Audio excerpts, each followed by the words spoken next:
سورة قصيرة من داوم عليها كان من المفلحين من أهل الجنة. روى الحاكم في مستدركه والنسائي في سننه من حديث عبد الله بن عمرو أن رجلا أتى النبي صلى الله عليه وسلم فقال: يا رسول الله اقرأني. فقال له النبي: اقرأ ثلاثا من ذوات ألف لام راء، أي المبدوءات بسورة ألف لام راء كسورة هود.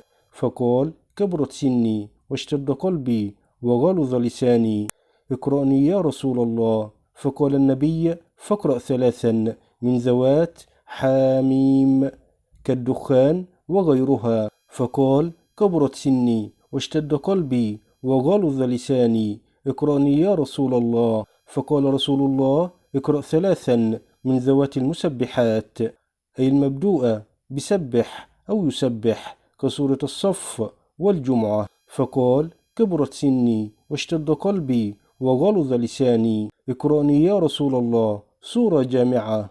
فقال النبي: اقرأ سورة إذا زلزلت الأرض زلزالها. فقال الرجل: والذي بعثك بالحق لا أزيد عليها.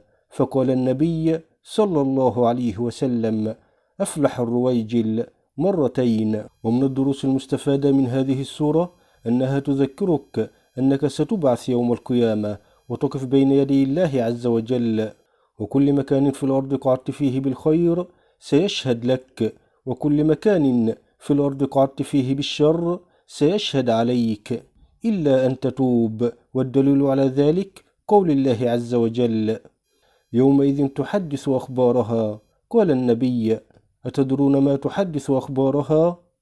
قالوا: الله ورسوله أعلم. قال: أن تشهد على كل عبد وأمة بما فعل على ظهرها، تقول: فعلت كذا وكذا يوم كذا وكذا. وأيضا فيها درس آخر في نهاية السورة: فمن يعمل مثقال ذرة خيرا يره، ومن يعمل مثقال ذرة شرا يره. ففعل الخير تجد الخير في الدنيا والآخرة وتجد الفلاح. وتعد سورة الزلزلة من السور المكية في القرآن الكريم، 99 في المصحف، وعدد آياتها 8 آيات.